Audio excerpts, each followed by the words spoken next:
त्याच्यासाठी आवश्यक काय आहे? झाड. तर माझं एक प्रोजेक्ट आहे ज्याचं नाव आहे वृक्षाश्रम. त्याच्यात मला जागा जागा झाडं लावायचे आहे, म्हणून मी तिसरा झाड तुमच्याकडे आणलंय. तुमच्याकडे लावायची जागा आहे? भरपूर आहे जागा. तर माझ्याने प्रॉमिस करा की या झाडाचं तुम्ही पूर्ण देखभाल करेल. बिलकुल प्रॉमिस आहे. तर हे झाड घ्या आणि याचं तुम्हाला ध्यान ठेवा लागेल आठवणीने, कारण की मी 6 महिन्यानंतर पुन्हा यायला पाहिजे.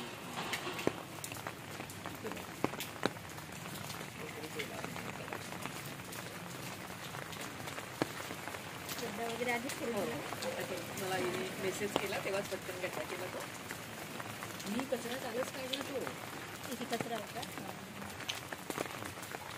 चला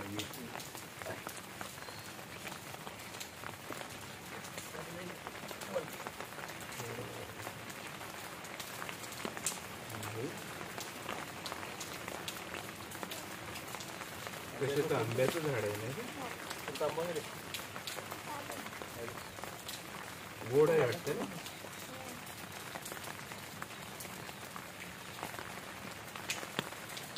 बार होतं पाणी पाणी पाणी तर तसं नाही.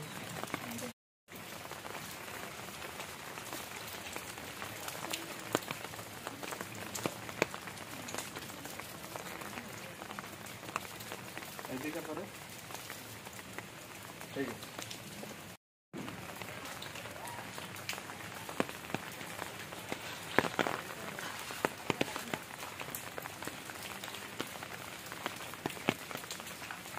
तर हा 9 वर्षाचा तनिष आहे आणि यानं एक प्रण घेतला आहे की 100 झाडं लावायचं. हा तिसरा झाड तुमच्याकडे घेऊन आला आहे सर. आणि तुम्ही पेशेंट डॉक्टर आहात, तर तुम्हाला माहिती आहे ऑक्सिजन आपल्यासाठी किती आवश्यक आहे आणि आजकालच्या जनरेशनला ही गोष्ट तुम्ही कशी समजावून सांगाल सर? आजकाल आपण पाहतो मागील 5 ते 10 वर्षापासून आपण गडचंदूरची परिस्थिती पाहतो.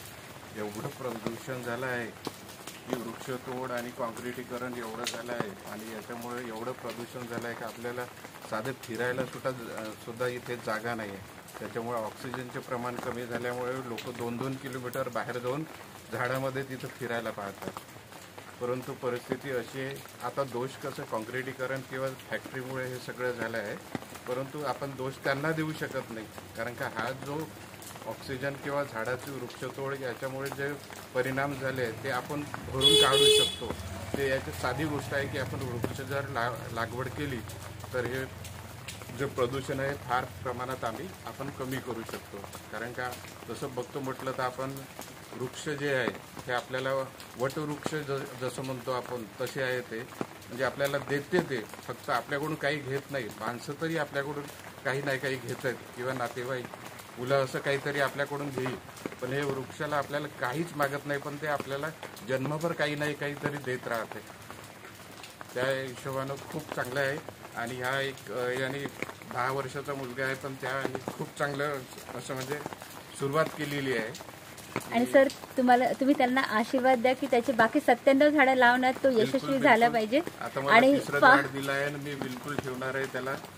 आणि त्याचे पुन्हा बाकीचे राहिलेले 97 जे झाड आहे ते पण आणि त्यांनी होईल तो. आणि दुसरी गोष्ट म्हणजे त्यांनी या एवढ्याशा लहानशा वयामध्ये एवढं चांगलं म्हणजे संकल्पना जी तयार केली ती फार कौतुकास्पद आहे आणि त्याला खूपच छान आहे असं मला वाटतं. आणि मॅडम तुम्ही पण तनिषला आशीर्वाद द्या. नक्कीच. तनिष जे वृद्धाश्रमचं जे वृक्षाश्रमचं जे संकल्प आहे तो खरंच वाखाण्याजोगा आहे. महत्त्वाचं म्हणजे कसं आपल्याला झाड ही एवढं महत्त्वाची ही आहे, निसर्गाचं देण म्हणायला काही हरकत नाही. आपण जे झाडं लावतो ते एवढं महत्त्वाचं आहे आणि हे याला एवढ्या छोट्या वयात ते कळलं आहे, कारण ते ऑक्सिजन देतं आपल्याला. महत्त्वाचं म्हणजे ऑक्सिजन देतं आणि त्याच्यामुळं हिरवळीमुळं झाडामुळं एक तर वातावरणामध्ये संतुलितपणा निर्माण होतो आणि सर्वात महत्त्वाचं म्हणजे त्याचं ते मोटिवेशन, ते महत्त्वाचं, जास्त महत्त्वाचं. एवढ्या लहान वयामध्ये जर तो अगदी वृक्षारोपणचं जे महत्त्व आपल्याला समजवून सांगत आहे ते जास्त महत्त्वाचं आहे. तनिष, तुला समोरच्या तुझ्या वाटचालीसाठी खूप खूप शुभेच्छा.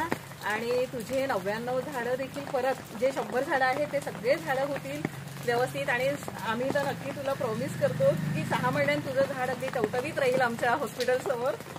नाही मॅम, आणि सर आम्हाला खरंच म्हणजे छान वाटलं का म्हणजे हा झाड तुमच्या घरी लागलं, कारण की तुमच्या हॉस्पिटलच्या भोवतालून पूर्ण झाडच झाड आहे, कारण की तुम्ही वृक्षप्रेमी आहे. आणि खरं म्हणजे याचं आंब्याचं झाड म्हणून नाही, कल्पवृक्ष म्हणून आम्ही वाढवू त्याला. नक्कीच मॅम.